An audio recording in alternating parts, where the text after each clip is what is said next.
Good morning everyone and welcome back to a brand new video of Fox Fix on Popcross Heroes. Today we are hopping in to the Book of Biunites episode 5 with insects and arachnoids as Biunites. Let's hop in and see how these creepy crawlies become the crawliest friends. That was terrible, and I don't know what to replace it with. In today's episode of my ongoing series, The Book of Biunites, I'm going to be taking some weird insects and arachnids God, what the hell? and turning them into my own original creatures called Biunites, while working them into the ongoing story. If you're new to the series, you might want to start from the beginning. I'll link the full playlist in the cards and description. But for a recap of where we left off last time, our father-son narrator team, Dai Inoue and Akaru Inoue, are telling a story to an unknown third party of some strange and unfortunate goings-on in their new business, the Biunite Safari and Education Center. Last we left off, Akaru and his best friend Agama Knight, who recently became the Global Vigilance League World Champion Fighter, partnered with his Biunite Hodera, had come across a boy calling himself Biomech Kyle, or just Kyle for short, who is partnered with a creature that is kind of like a mechanical Biunite, but is actually a dangerous weapon called a Biomech that was created by a notorious, now deceased inventor and killer, Bobby Blunt. Kyle and the Biomech are hiding out in the Safari sector while seeking out Kahigona, the Elder Dragon Biunite, who is the most powerful Biunite in existence. Kyle is hoping to use his Biomech to absorb a small amount of the creature's power so that the Biomech can sustain itself moving forward, and will no longer need to be drawing power from Kyle. Agama and Akaru have agreed to help him, but while Augie is fully on board, Akaru still has some doubts about the Biomech, and whether or not it's actually any better than the man who created it. So let's learn more in today's episode, shall we? Let's go. Hit like if you want. Subscribe if you want. If you feel like. Enjoy the show. Damn, it's if you feel like. Hey, before you guys go on with the story... Okay, what is this thing? Oh, it's called a wheel bug, aka assassin bug. Okay, that answers the name. Story. The voice you're doing for the Biomech, you said it's similar to this Bobby Blunt guy who invented it. What did he sound like without that robot voice filter thing? Oh, well, he sort of talked like this, I guess. What is it, like a New York or Boston accent or something, Dad? I would say Brooklyn. Definitely in Brooklyn. Somewhere in that region of America, yes. Why do you ask? I just, on my way here, I sort of saw some stuff, or felt some stuff. I don't really know how to describe it. Your world seems to have a bunch of parallels to mine. I'm just trying to put together what it all means. Not to get too into it now, but it was kind of like I was both moving forwards and backwards in time to get here into this body. Whoa. Fascinating. That's weird. That reminds me of something Agama's father, Noah, told me once about the Malayo people. They believe in reincarnation and state that on the level of the Uhane, or the spirit, time is not relevant. There is a legend among their people of two lovers whose human forms died on the same day in this life. Aww. And when the woman awoke in her next life, she did so in the form of a Biunite, and was the creature companion to her lover, but in his past life. I suppose that may not be relevant. Whoa, wait, okay, no, hold on. That is freaky. So, hold on. Two people were in love, they both died. And one person's spirit went back into a Biunite, and the others went forward? Okay, man, that is freaky. Only freaky because I'm having trouble wrapping my mind around it, that's all. But perhaps, what is it? Nothing. I mean, not nothing. Lots of something, maybe, but I think it's just best if I hear the rest of this story before I lock onto what I think is happening here. Yes. Go on, Akaru. What happened next with this Biomech Kyle guy? Right, okay. I guess he hadn't really called himself that yet, but we thought it was funny that his name was Mikhail and he had a Biomech, so we put it together and started calling him Biomech Kyle. We basically spent the next few weeks helping him search for Kahigona when we could.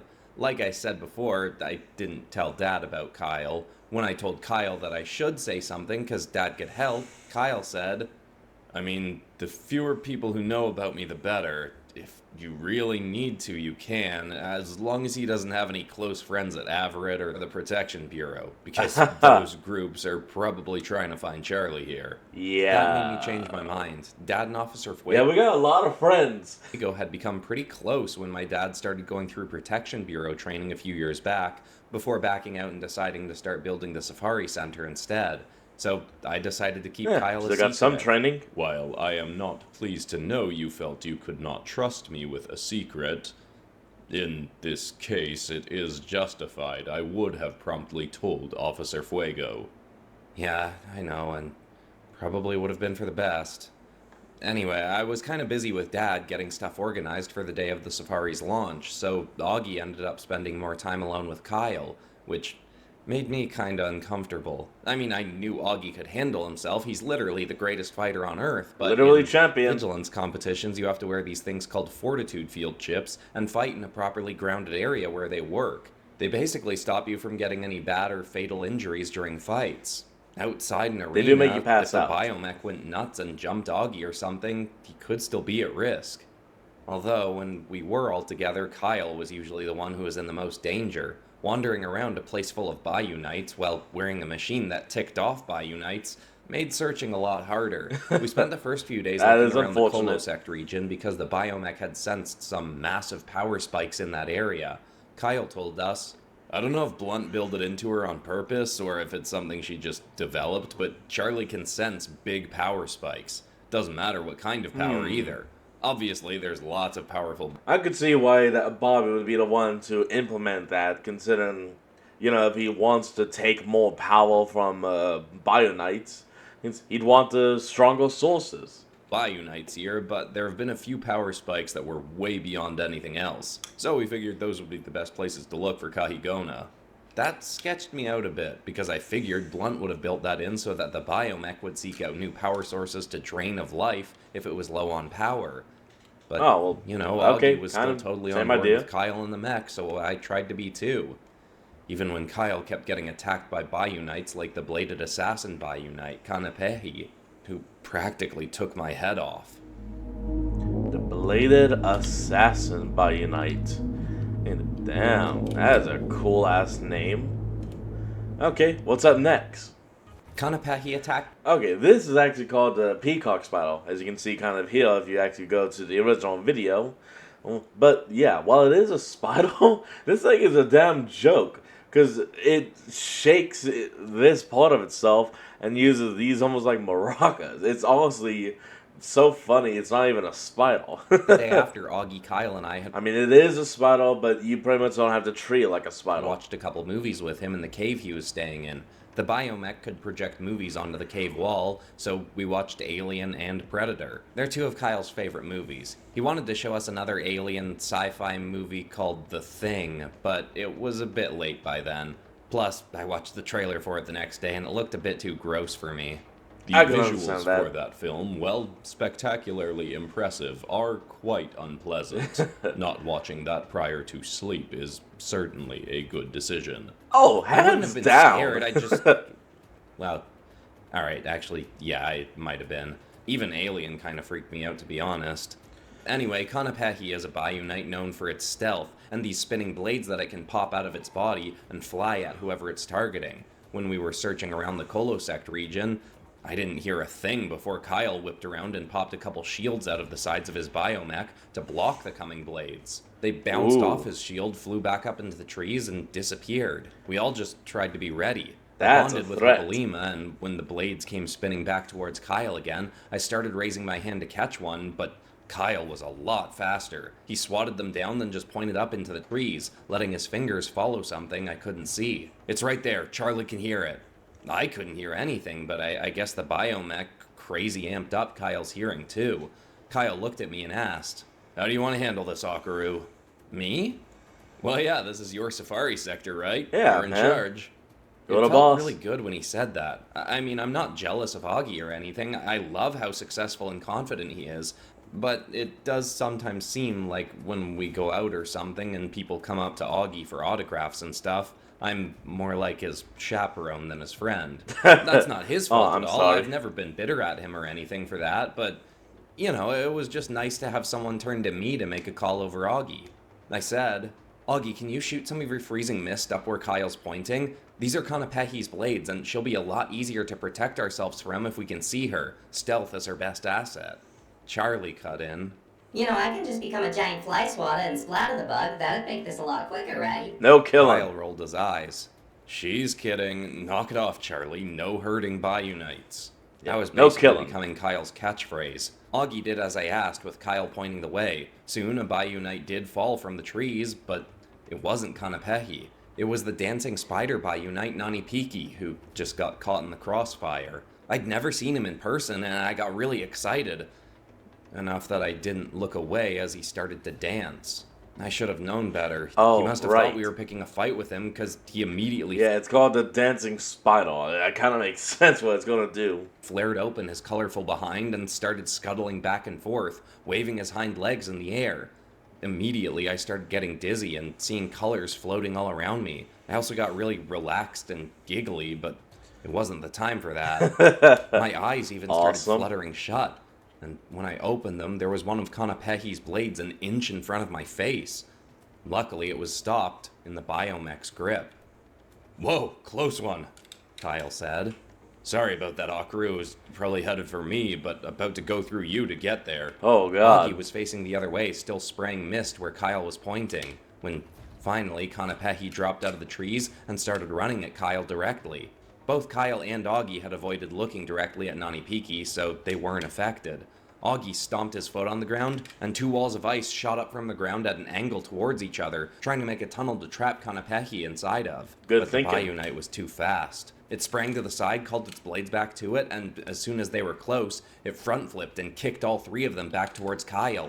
Augie effortlessly shot all three of them out of the air with beams of ice, sticking each of them to nearby trees. Augie then aimed at the Biunite itself. It leapt off the trees and the ice walls Augie had made and was dodging around all his attacks. Or it thought it was. Really, Augie was strategically shooting around it to encourage it to leap higher into the air.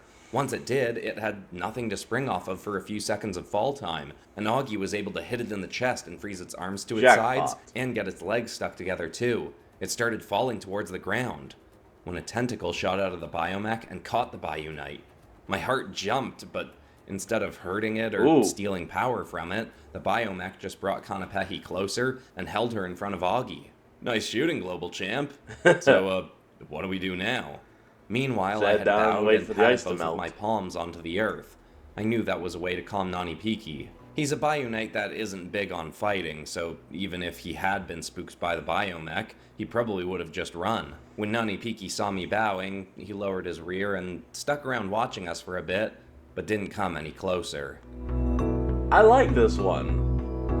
Definitely probably would not be my partner since he's not combative, but I like him. He'd be cool to chill with. Well, as much fun as it is looking at a funky dancing spider, how's about use all peep your peepers on the Popcross Design Notes Art and Advice book? Available on Amazon right now. You keep wonderful. it down, man. I thought I got away from you after your hairy pal popped my head open like a grape. Oh, hey, it's a drunk Loki from Mytholethal. Oh, hey, Drunk Loki. I'm glad you're still around, even if it's just in the non-canonical realm. Oh, that's awesome. But, this is kind of a big day for Popcross, so I'm gonna have to keep going with the book ad. Book ad? Who the heck reads books anymore? Watch a movie or something. Well, even if someone don't want to read the book pot with lots of good art advice and writing advice, building an audience advice, general improvement, and behind-the-scenes stuff on Multiverse Tales, it is also just filled with tons of awesome Popcross art, too. It was just going to be a scrapbook originally, but then Pop decided to amp it up with a bunch of advice and stuff, too. Plus, if you do just want to watch something, it includes access to a bonus video where Pop talks about an upcoming project called Ultiverse Tales. Wow, that's really fascinating, but is there a section in the book where you shut up? Well, that doesn't really make sense, but I have said my whole piece, so I'll leave you alone with your nice cape and just say, the book is available on Amazon now and should hopefully be up on Blurb soon too. Link in the description, now back into the video. Alright, let's go. Augie ended up thawing. Oh, God, what the hell is this thing? A Genghis moth? Jeez. Just enough ice off Kanapehi. As Markiplier once said on Sergeant Simulator Alien Mode, kill him with fire! On her blade so that the sun would melt her free a few minutes after we left. I guess I looked sort of bummed because Kyle asked, "Something on your mind, Dakaru?" I told him, I just, you told me to call the shots and you still needed to save me. Just wish I'd been on the ball more. What do you mean Kyle saved you, Boulder Arms? He wasn't even paying attention to you. Charlie said. Chill, Charlie. But she is sort of right. Charlie's the one that spotted the blade coming for you and snagged it. She took control there, not me. Oh, well, thanks, Charlie. But still, I should have known to look away as Nani Piki showed up. I mean, you guys both did. And I'm supposed to be the Biunite expert. Kyle wrapped his non-biomech arm around my shoulder. Hey, being the next one doesn't mean that you know exactly what to do at a given moment. And your brain would have to go through everything you do know and then be like, we have to do this. Because most people would just go off instinct. It's no big deal, man. Charlie here was made powerful enough to go toe-to-toe with the greatest fighters on Earth, and Augie is the greatest fighter on Earth. It makes sense we'd be a bit more on the ball in combat situations. You've got more important strengths anyway. Being good in a fight isn't the only useful skill in life. Exactly. Building an awesome place like this safari center is worth a heck of a lot more than being able to throw a good punch. Plus, at the end of the day, life is just a big joke. You've got to know when to laugh at it and yourself. He's was right. Always good at making me feel better about myself. Augie cut in saying, He's always right. I think life is more like a big game, not a joke. But besides that, he's right. Kyle paused for a sec, like he was processing what Augie said, then replied, Yeah, I like that, Augie. A game is a better analogy. We looked around for another few hours and finally... I mean, yeah, of course life is a game. You can buy it at Walmart. I'm joking. I don't actually know where you buy that game of life. My family's had it for, well, years, decades. Cleared the Kolosect region of all the places Kahigona could potentially have made a home or been resting. We saw a few more Biunites, but none of them attacked us. The only time we needed to be extra careful was when we saw Mohu Uha flying around again. Since the Genghis Moth Biunite had already attacked the Biomech before, we figured he might again, but thankfully this time he just flew on by. Eventually, Dad called and needed my help with some stuff at the education center part of the safari. Time to go. I left Augie and Kyle alone. The education center is where people enter the safari and can go through a bunch of museum-like exhibits and even meet some of the Malayo people and their own Biunite partners to learn about them. Awesome. I was helping organize who was going to be there on opening day to be filmed when Freya and all of the other big names went on the first tour. I was just wrapping things up when I saw two guys outside the front gates looking around. I opened the front doors to head towards them to see if they needed help or wanted info on the center, when the efflorescent trickster Biunite, Ushkapekwe, ran up alongside one of them. Oh no! That was one of the Biunites Kyle had said had been bonded with the Avarit guys stealing the Biomech. A couple seconds later, a Piki, the Bone Trickster Biunite, ran up to the other. Crap, they must have gotten new bond bands. My heart started pounding and I wanted to turn and run inside, but they had spotted me. Hey kid, you work here? He was a big, burly guy who almost looked like he was partially Malayo. The guy with him was more lean and lighter-skinned and had, like, a British accent. I hesitated and was about to just go back inside and ignore them. The gate was closed, so they couldn't get in. But the skinnier guy said, "Are you guys open yet? Been hearing about this place for ages and been hoping to come and check it out." He sounded friendly enough. I carefully started walking over. Not yet. 2 more weeks until the first publicity tour, then it opens to the public the next day. I eyed their Biunites, trying not to look anxious. Kyle had said that he'd smashed their bond bands and the Biunites had run off, but I figured they must have gotten new bands and called their Biunites back. That's they were what I'm both wearing thinking. long jackets, so I assumed they were hiding the bands under their sleeves, since most people who use bond bands know that they're likely to get judged for having them now. The bigger one groaned. What's it been, like 1,000 years since this place started getting built? What's the holdup? His partner jabbed him in the ribs with his elbow. Hey man, have you ever saw the business? No? Shut up. And said, "Sorry about him. Didn't get a great sleep last night. And he's impatient to get in here since we're both obviously big Biunite lovers ourselves. It's going to be great to have a place like this for people to learn more about them." He pet the neck of a Piki who seemed to genuinely appreciate it, but I figured looks can be deceiving. He went on, "I know this might sound like a random question, but our own Biunites have been acting a little strange lately. Anything like that been happening with the Biunites in the safari?" It was kind of weird. I did feel like this guy was lying to me, but I was also pretty relaxed around him. Still, I could tell he was looking for a sign that Kyle and the Biomech were around. Kyle hadn't said it in his story, but I bet their Biunites had been acting up a bunch around the Biomech too. Hence his question. No, everything's great here. Maybe have you fed a Peaky anything weird lately? Yeah, you fed anything weird? Wow, you know your Biunites, huh, kid? I don't think I have, but that could be it. He sometimes gets into snacks I don't want him to. I was able to end the conversation pretty quickly, but was immediately worried I might have given anything away without realizing it.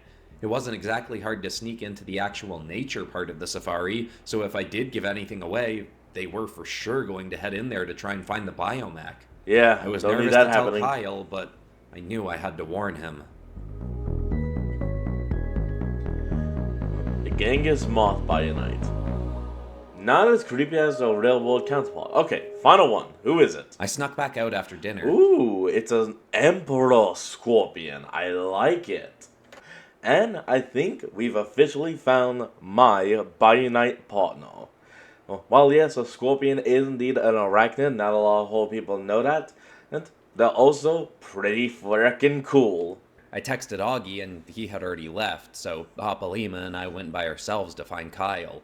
It was dark out, but I knew the safari pretty well and figured Kyle would be at his cave. When we got close, I heard his voice echoing out of it. He sounded annoyed. I started speeding up the hill and saw a weird glow coming from inside. Just as I was getting near the cave entrance, I heard Kyle say, "There, see Charlie? He's moving. There's no need for violence." I mean, there's no need for violence, but that don't mean a little violence wouldn't be fun, right? You gotta stop Don't do it, Charlie. I know you're joking, but Augie and Akaru don't. You've gotta help me a bit here. I know you like being goofy, but I don't want them to abandon me like Vicky did. Vicky? I suddenly realized I shouldn't be eavesdropping on him, so I jumped up to the entrance. "Hey, Kyle!" He seemed surprised to see me, and I was surprised to see another Biunite had invaded his home. It was Muhulohi, the luminous scorpion Biunite, scuttling side to side just inside the entrance. Kyle was clearly trying to get the thing out without hurting it. "Let me help," I said as I merged with Hopalima and leaned down. I told him, "Muhulohi's claws and stinger glow when it's trying to intimidate another Biunite, but it's not actually ready to attack until its lights dim. It also responds well to rhythmic vibrations." I started drumming my hands on the ground, then would stop for a few seconds and start up again. Soon, Muhulohi was more focused on me than Kyle. The hairs on the sides of its head started to twitch, and it clacked its claws to the beat of my drumming as I backed down the mountain. It started following me, and I eventually stopped and just bowed to it. It stared at me for a few more seconds, then... Yeah, no, this Biunite definitely would be my partner. I love it. Scuttled off to find a new cave. "Wow, get a load of the Biunite Whisperer over here. I wouldn't have thought to do that," Kyle said as I came back up to the cave. "What are you doing out here this late?" I told him about the two guys and their Biunites coming around asking questions. He seemed a bit unsettled, but surprisingly calm. "You did good not telling him anything. I owe you one, Akaru. They were probably using their trickster Biunites to subtly calm you down and make you trust them more. I was You thinking still that. didn't give up any info. Solid work." I was pretty sure I would have noticed if Ushkapekwe or Apiki had used their abilities on me, but I didn't say anything, I just took the compliment. He went on, "And makes sense one of them would be playing bad cop, or bad guy, you know, to try and get you more warmed up to the other." "That's a real thing? Like good cop, bad cop in movies?" Yeah, I asked him. It's completely real. He nodded and said, "One guy being more of a jerk makes the other seem nicer and more trustworthy in contrast. Exactly. If Everett sent those slime balls, then it's probably because they're some of their better manipulators.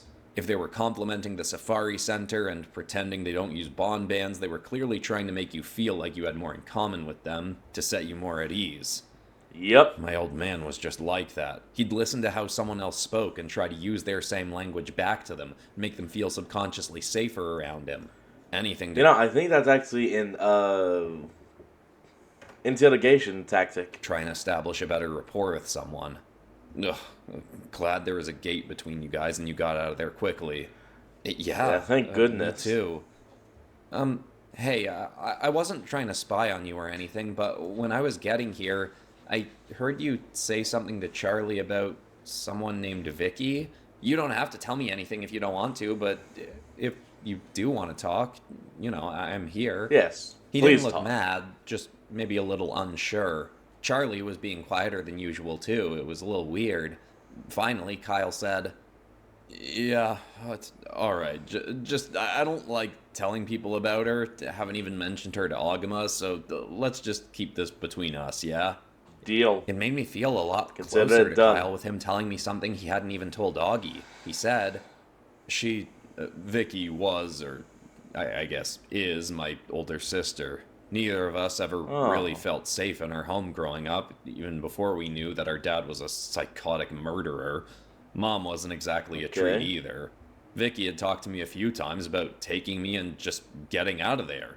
I would have been cool with that. In fact, I would have loved it. But when everything You're on came board. out about my dad and he was arrested and going to trial, the news started plastering our mom everywhere. And even though Vicky and me were able to stay out of the news, it was still a lot. And, well, she just up and left without me. Left the Damn. country, and I haven't seen her since. She probably That's feels a little pretty guilty cold. because she doesn't even really try contacting me anymore. I felt terrible for him. Wait, why do I get the feeling it's something more than that? It's not that she just left without a word. There's something more to it. There's always something more. I told him how sorry I was, and I was even more determined to help him, even if the biomech still sketched me out a bit. It did seem like another reason why he didn't want to abandon the biomech. You're a good friend, Akaru. You and Augie. You've got good souls. And I know Charlie's not great at showing it, but she appreciates your help too. Right, you big goofy bag of bolts? I hate being sappy and all that, but trying to find Kahigona would suck a lot more without you helping, kid. It Truly. was nice to feel some real appreciation from the biomech, even if I was still worried she'd bring trouble to the safari sector. I also hadn't felt closer to Kyle than I did after that night. Which is why it was so scary to learn that 10 days later, the Averitt guys had found him. Crap. Oh no. How were they able to find him? How was it done? We need security.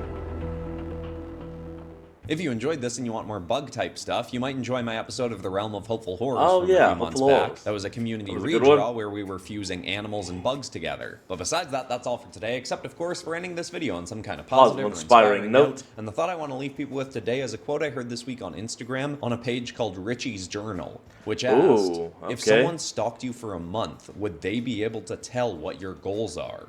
It's essentially a good prompt to help you No. consider, am I putting the work in towards the things that I say Wait. I want with my life? And if yes, then Oh. awesome. But if not, potentially start considering where you could work in other times during your day or week where you could work towards the life that you want. I hope that's inspiring. I love you all, and I'll see you all. Well, I guess in my case, they would actually be able to tell, but that would be almost... throughout a whole week, they would not be able to tell that, except for one day. Yeah, and that's because all my viewers out here do know. I record one day. Yeah, as in, I record all my videos on a singular day, get them edited and uploaded and on that day. So if they miss this window of opportunity, they would never see. Okay, anyway, folks, that's going to be the end of today's video, and I hope you all enjoyed this. Remember to like, comment, and subscribe for more. Link to the original will be in the description below, and I'll see all of you next time when we flick back on. Till then, this is Fox, signing out. Peace.